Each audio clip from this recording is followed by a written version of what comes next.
పరీక్షల్లో పాస్ అయిన విద్యార్థులకు సంబంధించి కార్పొరేట్ విద్యా సంస్థలు ఎవరైతే హయ్యెస్ట్ మార్కులు తెచ్చుకున్నారో వాళ్ళకి సన్మానాలు చేయడం, వాళ్ళకి ఆ ర్యాంకులు ప్రకటించడం, పేపర్లలో టీవీల్లో భారీగా 1 1 1 2 2 2 లేకపోతే 1000కి 980 990 మాదే మాదే మాదే అని అరుస్తా కేకలేస్తా అడ్వర్టైజ్మెంట్లు నడుస్తే వాళ్ళని ఆ తర్వాతన ఉన్నటువంటి మంత్రుల దగ్గరికి తీసుకెళ్ళటం, వాళ్ళ చేత సన్మానింపచేయటం ఇదొక ప్రహసనం దశాబ్దాలుగా నడిచింది.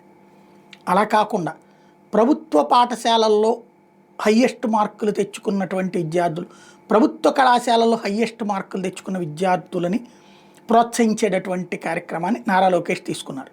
వాళ్ళందరినీ పిలిపించి సన్మానించి భోజనాలు పెట్టి వాళ్ళతో మమేకం కావడం. ఎలాగా మీ అమ్మా నాన్నల గురించి మీరు ఏమనుకుంటున్నారు, మీ భవిష్యత్ ప్రణాళికలు ఏమనుకుంటున్నారు, విద్యా సంస్థల్లో సంస్కరణలు ఏం చేయాలనుకుంటున్నారు, ఇలాంటి ఒక చక్కటి వాళ్ళనే వాళ్ళ మీద రాయమని చెప్పారు. మీకు హైదరాబాద్లో కొన్ని రెస్టారెంట్లు, మరి ఇక్కడ బెజవాడ ఇట్లాంటి చోట్ల కూడా కొన్ని ఇట్లా ఉన్నాయట. ఈ దాన్ని ఏమంటారు, కార్పొరేట్ స్టైల్ ఆఫ్ రెస్టారెంట్స్.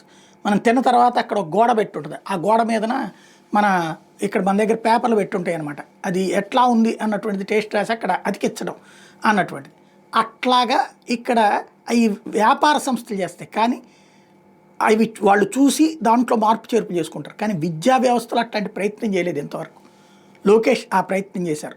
ఆ పిల్లల యొక్క మనోభావాలు తెలుసుకునే ప్రయత్నం చేశారు, వాళ్ళ యొక్క ఆలోచన అభిప్రాయాలను తెలుసుకునే ప్రయత్నం చేశారు. పిల్లలు వాళ్ళు ఏం చెప్తారులే అని కాకుండా అది ఆ విషయంలో లోకేష్ని అభినందించాలి.